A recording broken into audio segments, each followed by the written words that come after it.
Good evening. We are live and welcome to this month's edition of the Love Shack with myself, Alan, the Love Engineer, Nisanka, who is an anxiety coach, Mitra, the meditation god, and Goddess Andrea, the Tantra teacher.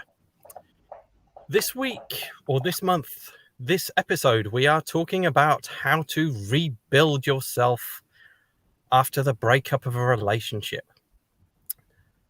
And in most cases, these breakups are very, very messy, very painful, because we don't really know how to deal with them. We don't end them very well. It doesn't matter who ends it, who doesn't end it. It can feel very, very much like losing a loved one or the death of somebody close to you, because that relationship is so much a part of you. It does feel like it's died. And you still have to go through the same grieving process. And I'm fairly sure that all four of us on this call have at some point experienced one of these breakups. I know I certainly have more than my fair share. And as Nisanka's just put her hand up and said, yeah, I have.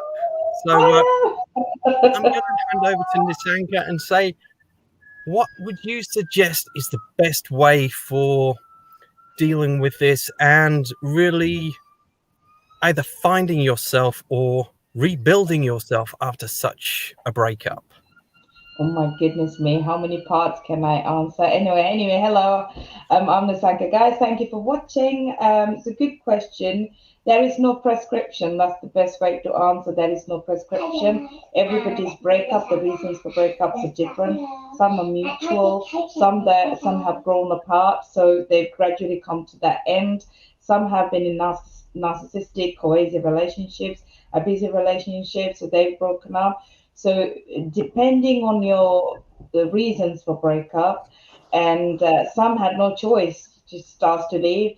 You never know what the reasons are. So based on the best thing to start is to actually heal from whatever the complex emotions that arise from the breakup. Heal from them. If you have children, pay attention to their healing too, because they're a part of the whole process. Pay attention to their healing and start a journey and ask questions, because we cannot underestimate the impact living with someone has on us, even if it's a positive relationship, even if it's a loving relationship, and that is if you've been in a loving relationship and then it's broken up for some reason, we actually experience something called a broken heart syndrome. The heart actually does shrink. That is scientific fact. So there's a massive impact on your well-being. And if you've been in a cohesive relationship, narcissistic, abusive, domestic violence, all sorts of relationships, then there is the trauma healing aspect as well. So the best way to begin is to ask the questions. Sorry, is it I don't know. There was a noise. The best thing is to first of all forgive yourself and take your time with things, and it's okay. And it's okay. Surround yourself with people and just gradually start building your life again. And I'm sure we'll come to specific aspects as everybody has turns. We'll go into specific aspects, but generally speaking, find that deep love within yourself, even in that breakup. Find that deep love within yourself, and everything else, falls into place when that happens. Absolutely. And if you struggle with that self-love, that inner love, then you're more than welcome to watch our last month, which was on that exact subject. Yes. So now I'd like to hand over to Andrea. And the reason I'm going to Andrea is because I read something on her timeline the other day that says for each year of the relationship, take at least 1 month to not date, to not go out, to really give yourself that time to find yourself. So I'd like to invite Andrea to speak to that. we've been working with quite a few people who are going through a breakup right now, and I learned this little tidbit, and I went back and thought about my relationship, like my marriage. It was 18 years that I was married, and I was like, I didn't even know this at the time, but for me, it took me 24 months before somebody came into my life, and I was like, wow, I was an overachiever. I did more than more than required, you know. But I really needed to rebuild my confidence. I really needed to take a look at who I was away from that long marriage. My children were grown, so I didn't have to worry about them, but still had healing to do with them, you know. But you really need to rediscover yourself. You're still the same person, but maybe you hid parts of yourself, is what I find, or you didn't allow yourself to just be yourself in the full capacity that we are.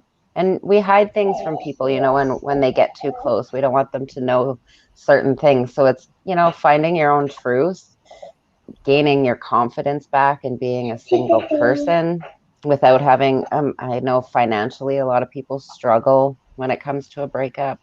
Like after a long-term one, you've invested everything together, and now you got to deal with all of this. Suddenly there's an excessive amount of debt.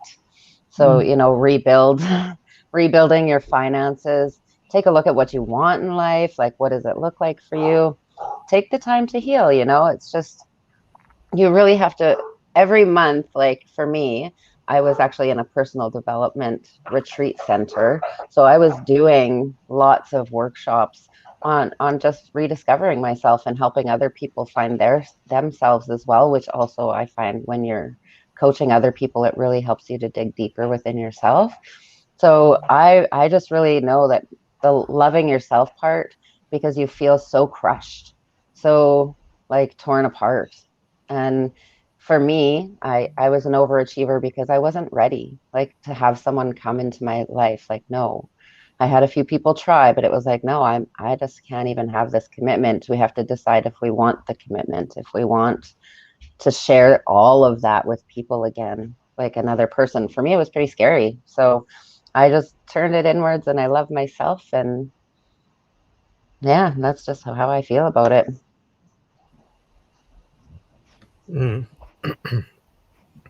I think for me, or certainly from my own experience, what I've found is the ones where I ended the relationship don't hurt anywhere near as much as the ones where the other person does.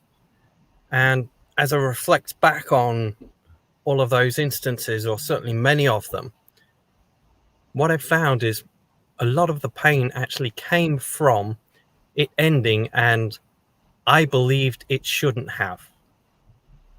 I was attached to the relationship, to having someone, rather than actually, if they're not in a place where they can be in the relationship with me for whatever reason,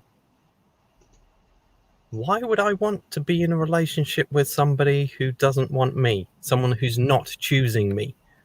And from that, with that, you can accept that the relationship has ended, even if you do not agree with it. And then, as both Nisanka and Andrew both said, take that time for yourself to rediscover yourself. Because when we're in that relationship, we do let some of ourselves go.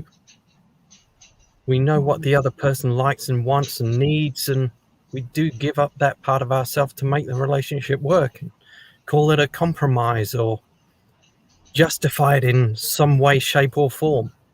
And then when we come out of it, it's like scratching our heads, like, who am I again?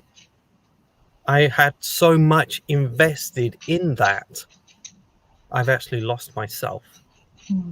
And what I did at the end, after my divorce and everything else, really, instead of finding myself that I was before, was really a case of rebuilding myself in a way better version, my own self that I wanted to be, rather than what friends, family, teachers said I should be, and to really be myself, to get the outside to align with the inside.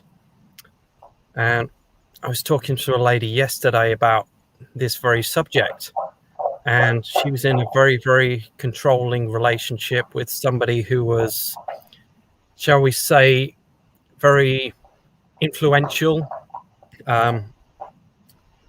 When I say influential, I'm talking like cabinet minister kind of influence.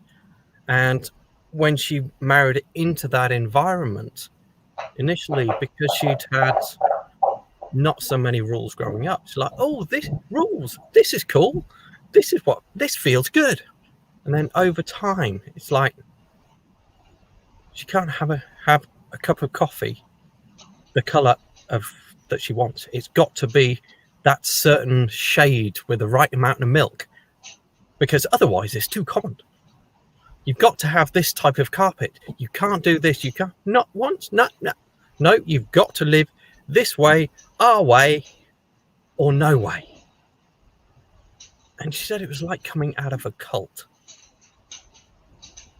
And the more I thought about it, and I thought about a mutual friend that myself and Andrea have that actually grew up in a cult, and the things he said coming out, and it's like these two things are so much aligned.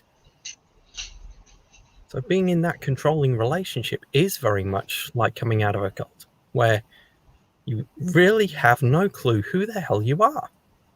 And there's so many people that experience that. And along with, like, Alan, codependency, like I hear that in your voice, like so many people in relationships are codependent. You don't know how to live without somebody else. Yeah. And especially if it's that kind of abusive, narcissistic type relationship, it's really hard to get out of that codependency. Yeah. It's hard to get out of it because of the control and the trauma and the fear attached to it as well. The thing is, the abnormal life becomes normal when you've been living there for a long period of time, and when you've been cut out of the rest of the world, and and when you have been told that you're not good enough any way or form, to question that, to question that is really, really hard. It's really hard. And to come out of a relationship like that and to rebuild, it can take time. It can take time, and that's so don't underestimate the amount of time sometimes that this whole process takes. Andrea is right. I was in my previous relationship for 19 years, and we do adapt. We do change our things, sometimes we like it, sometimes we choose it, sometimes you don't have an option, just to keep the peace. We make the decisions, and to then find yourself, Alan is right, and then to find yourself, it absolutely takes time. The best thing is to have that compassion to yourself and work through that process without rushing anything, And it's all right to go out and get experience as long as you know you're doing it with the sole purpose of finding who you are again, rather than jumping from one dependency to another because we fear living alone. That is not a healthy place to rebuild, start another relationship at all. The healthiest place to start a relationship would be to actually being totally unconditionally in love with yourself and knowing what you exactly want and being able to communicate and knowing when the red flags are there that you know how to walk away. So having that trust in yourself. When you've been in an abusive relationship, you completely lose your trust in yourself first, and then you lose the trust in the rest of the world. So we end up manufacturing this control around and expectations being put on too early.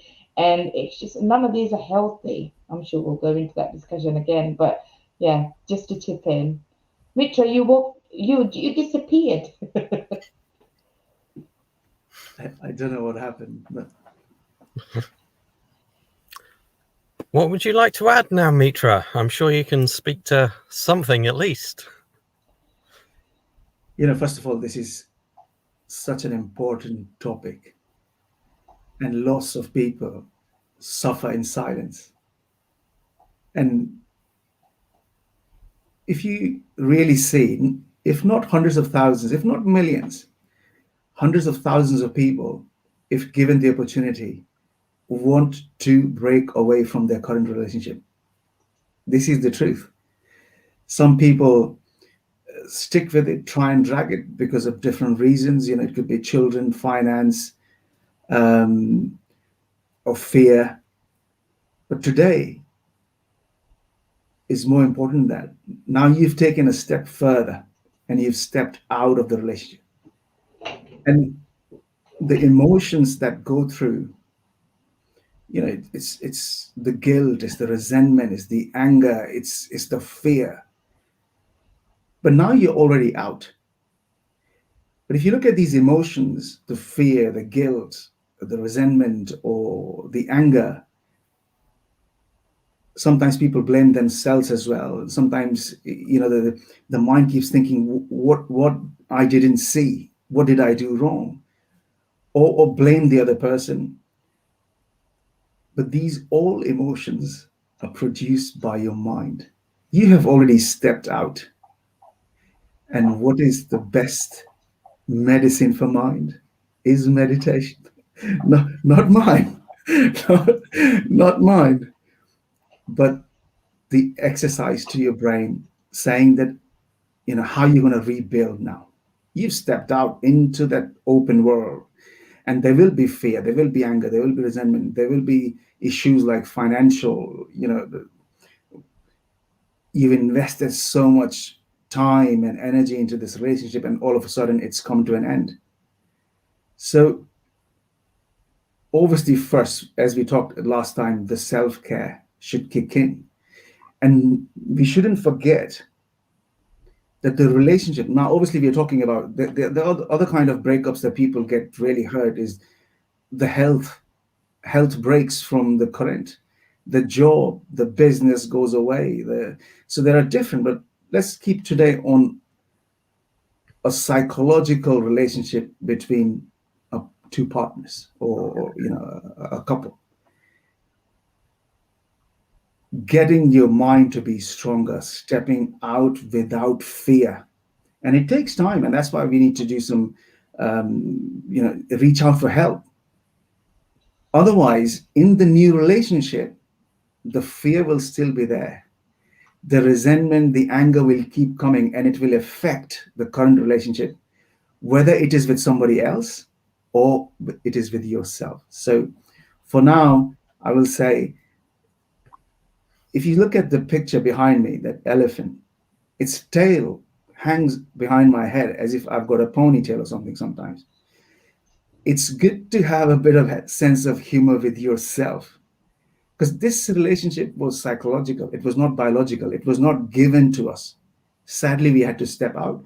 Sometimes it is for betterment of our own health to step out, and rather than you know, suffering for decades and ages to come. So that's what I have to say for now. Beautiful as always.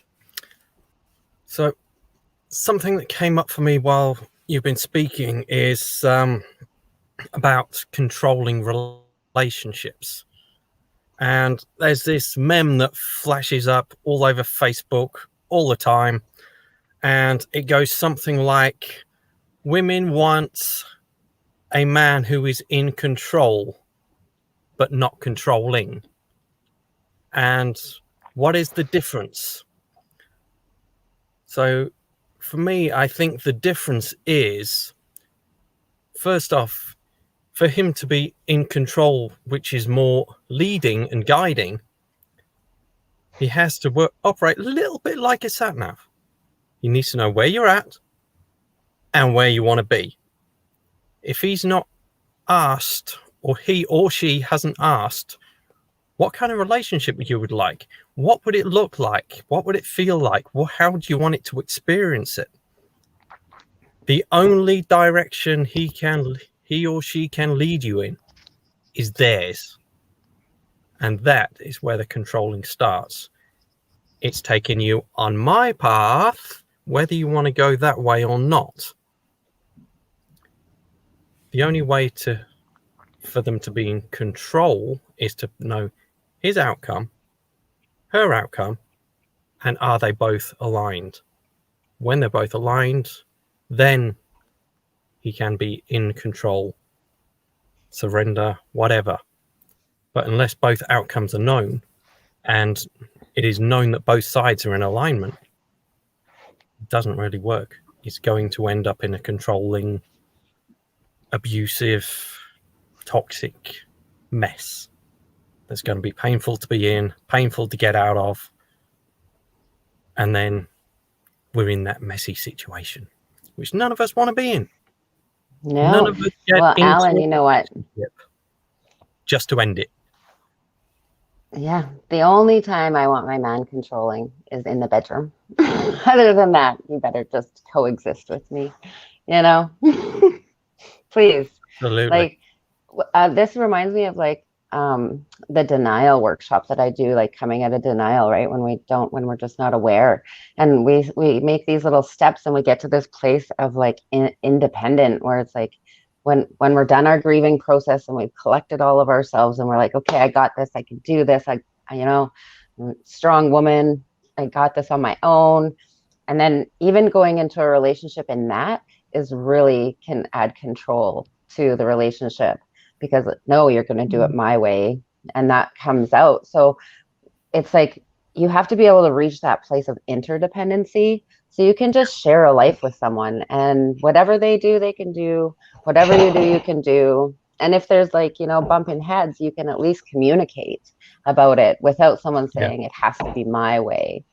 It's whatever. I mean, I've had a lot of controlling, abusive relationships in my life, and they are really hard to walk away from because you almost get addicted to the abuse. Like, I remember after I left my daughter's dad, I was so addicted to abuse that I would like push the fights until I got hurt. And I was doing that to myself because I didn't know how to live without that abuse. So I had to really try and figure out what my life would look like without it, because we get stuck in that, and being an independent person doesn't really help being, in controlling relationships. Independency really just makes you want to be more in control. Is there's that scarcity or fear of like, well, what if I don't control it, then they're going to do something that I don't like or I don't want, or the what ifs in life get in your way. Yeah. Well, the thing with what you just said, Alan and Andrea, is that when you heal from traumatic events, grief is one thing. Getting over a breakup is a different level of experience, and it's a different level of traumatic experience. But however, the conversation started with control, having that control, the more we live in a very male dominant society, patriarchal society, seeing the patriarchy as the model to go, and then we will always have this toxic masculinity and the battle around there, where this conversation will continue to carry on, whether we're in control or whether we are controlling. Controlling is such a subtle and aspect, because we have this feminine and masculine energy within us, right? We have masculine and feminine within us. And when we know how to communicate, like Andrea said, and to flow between these energies, both men and women, we create something wonderful. So we combine the energies together, we create a really nice flow of, integration, sort of sensible, we're aware, we're knowing. That's kind of the middle path that we can choose, and at the same time, there are moments we like someone else to take control, but that's consensual control, right? It's not, I'm giving up. It's consensual. The essence of that moment is to have very clear boundaries, healthy boundaries, trust, and the consent and the communication, right? When you don't have that in a relationship, doesn't matter what you talk about, whether it's the finances, whether it's the sexual relationship, whether it's regarding children, when you don't have clear boundaries, healthy boundaries, when you can't communicate clearly with the other person, that's when the power battle starts, and the trauma that goes with it. We always know when we don't handle those situations, that's because there's something that's happened in the past, in the childhood. The impact is there, the belief is there, and someone else is here. The belief is there. She just turns up in like literally every session I do online, just to say hello, make an appearance. I lost my trail of thoughts now anyway. Yeah, so the best way, not the best way, one of the ways that we can look at our relationships and coming out of it to avoid that, the independence and that whole, I can do it my way, now I'm this strong woman. It's actually to understand that we have both masculine and feminine energy, and that we can go between that, so we can be nurturing and logical at the same time. It's a skill that we can develop. We can be assertive, but intuitive and kind and compassionate at the same time. We can integrate all those qualities within us. But one of the essential things we must do is to let go of the trauma. As long as the body and the mind hold traumas, we cannot, because we live in the survival mode, we cannot integrate our masculine and feminine energy. Right. There's two people there who knows about energies better than I do, but I'll let those people talk. I'm guessing you mean Mitra and Andrea. Yes. The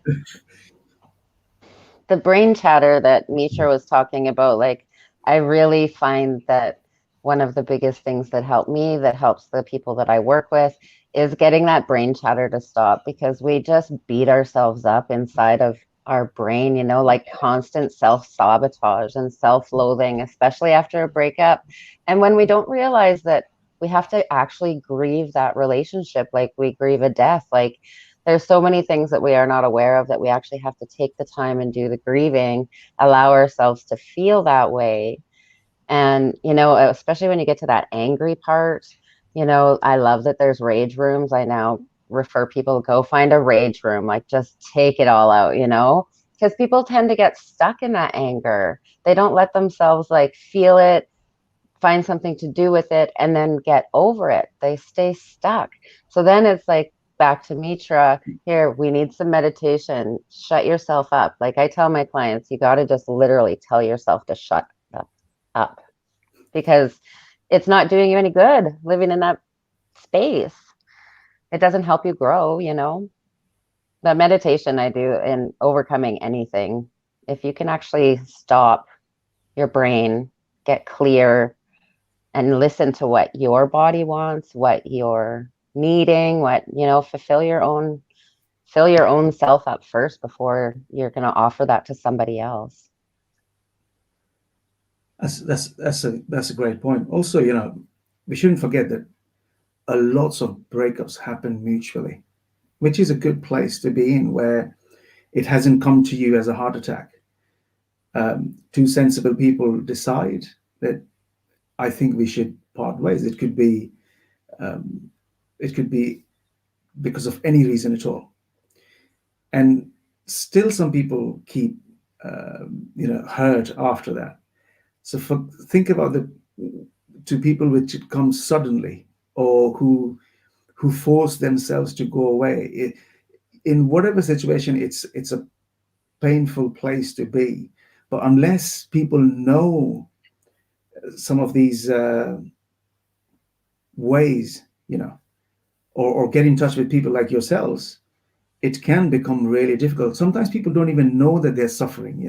It's a busy race to now look at where to live, the children, the job, the finance, and the other needs, and the real feeling is gets put behind or below. So I think it is an area which anybody who has, obviously we'll get into, someday we will talk about the reasons why people break up, or why should they or why shouldn't, because it can sometimes, breaking up can be a lifesaver.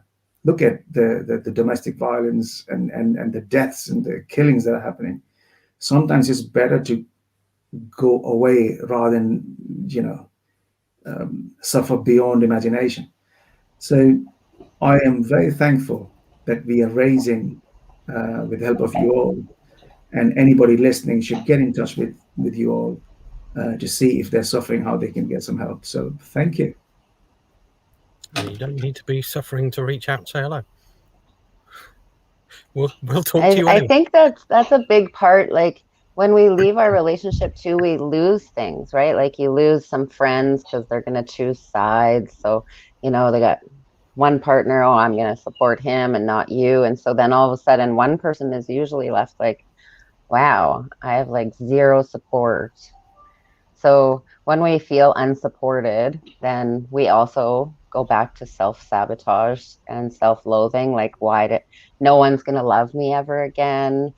How did I end up here? I've worked my whole life for this, like just so much stuff comes up. But support is really huge. And if you're not supported, if you don't feel supported, then find a coach, find someone who will support you, because it's not like they're not out there.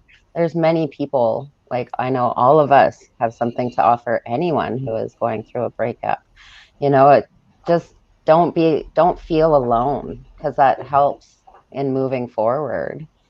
Mm. I guess that there's Absolutely. fear of being alone too.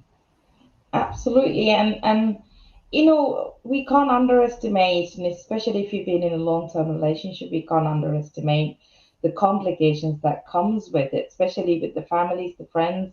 Like you said, sometimes people don't necessarily choose a side because that's what they prefer to do, because some people just don't know where to stand, so they just end up being wherever they feel comfortable with. And it doesn't necessarily mean that you're rejected or anything like that. Again, if you feel that way and there's unresolved emotions that are stuck in you, that's where the triggers are. So like Andrea said, in 100% support of what you said, we don't have to go through this journey on your own.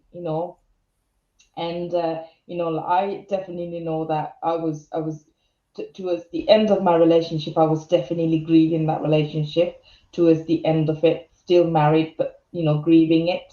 But and then I was looking for help there and then anyway, because I knew unless I heal me as a person, and that child that's stuck in my subconscious, even having couples counseling or something like that wouldn't have been helpful, because some of the issues were there because there was an unhealed child.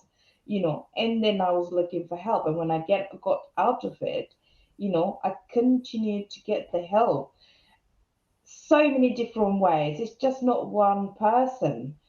Sometimes there are certain aspects that one person can't give you all the solutions. Most of the coaches are great, therapists are great. At the same time, they come with a bag of tools.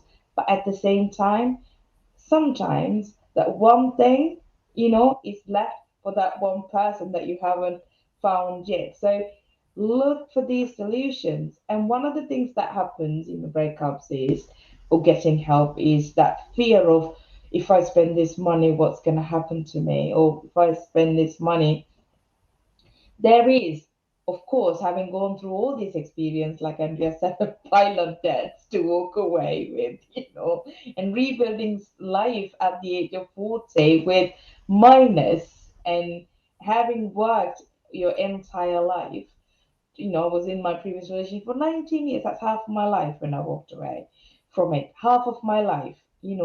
And I had all my career goals and everything in it, all the investments in it, to walk away and to find myself. Um, I couldn't have done that without the help of therapists I worked with, the coaches I worked with, the friends that were there supporting me, not really giving me unsolicited advice. You know, there was all sorts of people piling on their, you know, projecting their fears. You know, think about it again, etc., etc. You know, that's not the kind of people you want around you at a time like that. You want people who go, you made that choice, whether it's right or wrong, I'm here with you. That's the kind of people you want to be surrounded with, because you made a choice and that choice needs to be respected. You know, whether it's right or not is not for anybody else to choose or decide. It is your choice alone, right? And when it comes to money, even if I was in a pile of debts, I had recognized the importance of healing myself and getting the help, because I knew money could come again. So I made that choice. I might just do a couple of more £1,000 on my credit card, or, you know, whatever the money I was earning at the time, little money I was earning at the time, I invested back in myself. Because without that, you know, we're going in that circle, round and round in that circle like a hamster on a wheel, you know, living on the same trauma, living on the same beliefs, living on the same unhappy moment. If you want to get out of it, the time, money, and energy must be invested. It is a decision to be made and not to be taken lightly. You know, just wanted to say that if anybody listening is thinking of getting into this space, I think supporting the person who's been with you for so long is also key. You know, being grateful, and this is going to probably end tomorrow, day after, or also supporting, being grateful, and then finding the solution. And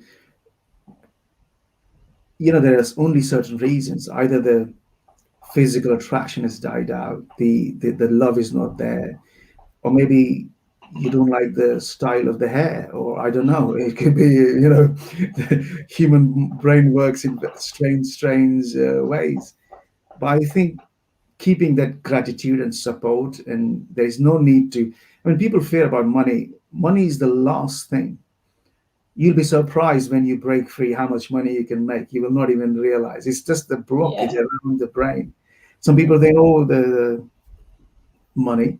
You'll be surprised how much sex is available out there. You'll go crazy. You know, you'll find it hard to handle. Love.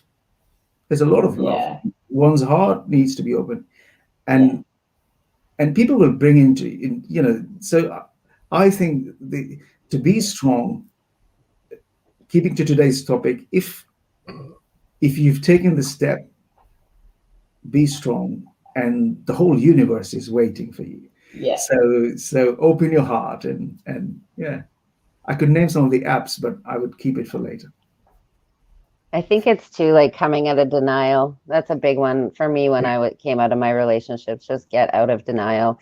And sometimes you need someone in your life to call you out, because you don't know if you're in denial. Sometimes you don't even know you're in denial until you're like talking to someone and you're like, well, I ain't doing that. Oh, hey, there's your denial. Let's talk about that. You know, we need that push. The support is for those things. I don't want you to be like, okay, you know, I'm going to be with you, be beside you, and like that gushy support of like, oh, I'm your friend, so I'll just support you. But I want my support to look like, hey, if you see I'm doing something, tell me, call me out on it, so that I can be aware, so I can make the changes that are best for me. We become more aware of our behavior after we break up with someone too. Yeah. Yeah. That is so true. That is so true. Yeah. What I remember after my divorce, I was talking to my business coach and saying, "Oh, I'm just going to focus on my business and not worry about all that stuff." And yeah, the only thing is same head, same heart, whether it's business, private, whatever. And he asked me this question, which kind of floored me initially. Oh, Andrea's disappeared. Anyways, hopefully she'll come back in a second. So this question was after I'd given him a load of stuff about how she did this, she did that, she did the other, and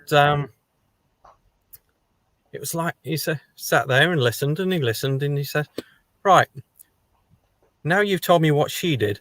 What did you do? How did Alan contribute to this situation? I'm like, huh?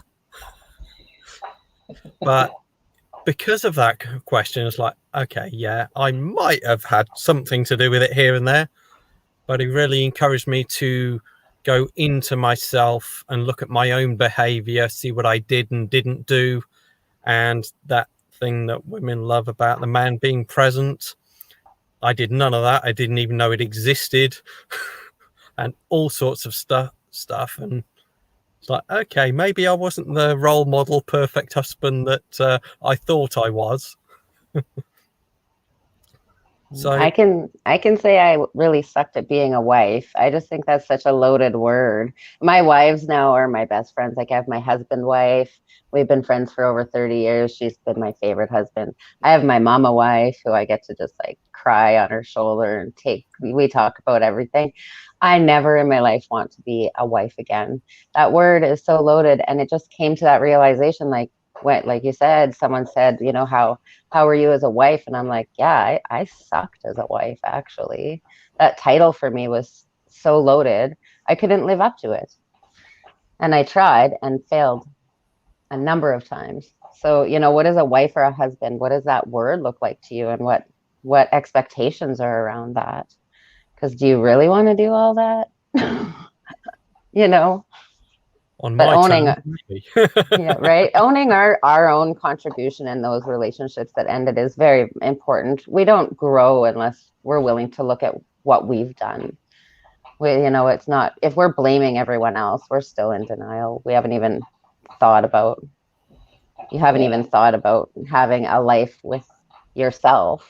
Yeah. That's such an important thing, and it just ties in with what Mitra said earlier. Be grateful for the learnings. Be grateful for the moments, as hard as they were. Without them, you wouldn't be this person. And if you are actually in that victim consciousness, you know, when you're out of that relationship, you know, like Alan said, you know, she did that, she did, you know, we can carry on that forever. But unless we take some responsibility for our own shit, you know, we're not having a conversation with ourselves. We're not asking the right questions from ourselves. We're not taking any steps towards growth. And we're fixated on this thing that that person hurt me, that person did A, B, C, D to me. And we remain in that victim consciousness. And victim consciousness is such an unhealthy place to be. There's no growth in victim consciousness. Absolutely no growth in victim consciousness. What you experience in that victim consciousness is rage, rage, stress, anything that's harmful for your mental and physical health, and therefore affects your financial well-being, therefore affects your abundance, therefore affects love. You're carrying it to another relationship, so you're basically manifesting the same thing all over again. It's not worth it. It's not worth it. It's hard to get out of it, you know, because we have to really challenge ourselves and do things differently. But coming out of it feels like, you know, a completely different world. You know, growth is a beautiful place to be. It is indeed. If you're not growing, you're dying. Just way more faster if you're not growing, because like then you're going to end up with all your health issues, right? Like Exactly. anger holds in our bodies, and Yeah. you can have upset stomach, IBS, anything. A lot of our health stuff is emotional connection. Yeah. Yeah. Yeah. You know, turn our body into a state of dis-ease. Mm-hmm. Yeah. You know, the Disney Frozen, let it go. We keep saying let it go. For God's sake, let it go. It's if you've stepped out, taken the courage, stop any, because you know we think there is so much life and we have to build this and build that and this. You'll be surprised how short it is when it comes to an end. So let it go. There's speaking of that, there's something I that don't I know why think it came we all need to let go of, me included, everyone. So I'd like to ask for a volunteer out of one of you three for a little challenge right now. I'll go for it. Andrea, beautiful. Now, your challenge is, first off, pick an emotion, anyone you like. Emotions. I'm going to do anger. Seems to be a Beautiful. topic of today. So your challenge is, right now, make me feel angry. I'm really not good at that. You really suck at your job. How could you be the love engineer? You haven't even had a good relationship. You sound like you're flirting with him. And here's the challenge with that. You can't make me angry without something happening within me to feel angry. I didn't mean any of those things. I know you didn't. And you can't make me feel happy without me doing anything within me to feel happy. And so often we look at our relationships and our partner and say, you're not making me happy. Hello, inside job. Put the mirror up there and look at yourself. Why aren't you feeling happy? Because of them. Yet you're looking for a solution outside of yourself for a problem that is inside. And that is a very bitter pill to swallow for a lot of people. It certainly was for me. Yeah, absolutely it is. I can't make anyone feel anything. I can sow seeds for them to feel something, but I can't make them feel it. Don't you think that's a huge expectation to put that responsibility on someone else? Oh, hey, it's your job to make me happy for the rest of my life. Like, this is why I wasn't a good wife. I can't make you happy. Yeah. Nobody can make you happy unless you're happy within yourself. Absolutely. You know? Yeah. And the anger is as well. I mean, we have this quite often. We can say, whether it's at work, whether it's within a parent-child relationship, whether it's romantic relationship, we always have this thing. You're making me angry. Anger is a feeling that you feel within yourself. No one else, like Alan said, no one else can make you angry unless you're angry yourself, or you're losing your control within yourself. Nobody else can make you angry. It's yours to feel and to deal with. So as we're coming towards the going to bed time and ending this call, as Mitra's mentioned a couple of times about really opening your heart,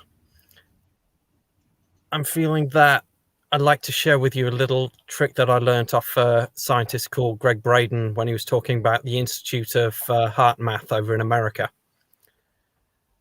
And they found that within our hearts, the organ that just pumps blood around our body, within there are 40,000 brain cells. Those brain cells are actually more powerful than that one up there. So what they then shared is a way of connecting the two, which connects the mind and the heart and gets them both in alignment. And there are a few other useful side effects. One, the effects of this can, even though it takes a couple of minutes, can last up to 6 hours. It also triggers internal self-healing and something that ladies kind of like a little bit, anti-aging. Would you like to know what it is? So what you do is you place your finger right on the heart there, close your eyes, and you start doing a little bit of Mitra, taking some 3 deep breaths. Breathe right down into your belly. As you notice the breath going through your body, where you feel that touch, to the best of your ability in this moment, create a feeling of gratitude or appreciation, of care. And when we focus on these feelings, it will connect the body. It will feel good. It will feel relaxing. Now you may wonder, why is the word love not included? And that is because so many people do not have a positive association to that word. Whereas it's impossible to feel anger and gratitude at the same time, or anger and appreciation, or frustration or rage at the same time as appreciation or compassion.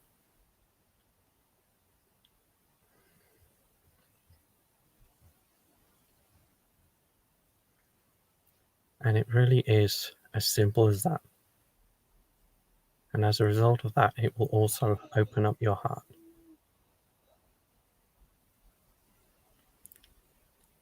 I can see my job is at threat anyways. So. Not at all. That was beautiful. Thank you. Thank you. Thank Thank you. you. Thank you. And on that note, is there anything any of you would like to say in closing? Any final thoughts to share? I just hope that, if anyone is overcoming a breakup or thinking about going through a breakup, I wish you lots of support and love. You are not alone, like at all. And I know there's 4 coaches right here on this call who are willing to help you get through it with whatever your desires are. You can have a juicy relationship once you heal. And I just wish, that everyone does the healing. Don't jump into another relationship and create the same thing over again. Get what you desire out of life. Do the healing to attract that. Yeah. Yeah. I must say, for myself, the more healing and inner work I've done, the more the quality of my relationships has gone up and up and up and up. And each one that has ended for whatever reason has been a beautiful gift of learning, whether it ended it in a nice way or a less nice way. There's always a gift in there. There's always some kind of learning, and it's always served me in the long run. And I'd like to feel that it's served my former partners in the long run as well, whether they feel it at the time or not. Who knows? That's their feelings. That's their journey. It's really like none of your business too. Like when you separate from somebody like that, that's the biggest thing that I learned. What he thinks or what she's doing or whatever, it is none of my business. So I'm going to keep my nose out of there. Too right. Yeah. Worry about your own business. Yeah. And only then one can enjoy the next relationship. So relate first to yourself and Yeah. then build relationship. Yeah. If you imagine yourself and your partner at opposite ends of the tennis court, if you're concentrating on what they're doing, how they're serving, how their backhand is, you're not looking at what you're doing. True. I completely agree. Completely agree. Heal yourself and things that you want and decide them for yourself, and they will come to you. It did to me. Absolutely. So on that note, goodbye, good night, and we will see you next month with Bye. a topic of something or other. Who knows? Yeah. Maybe you'd like to suggest it in the comments. Thank you, guys. Thank you. Thank you. Bye. Bye.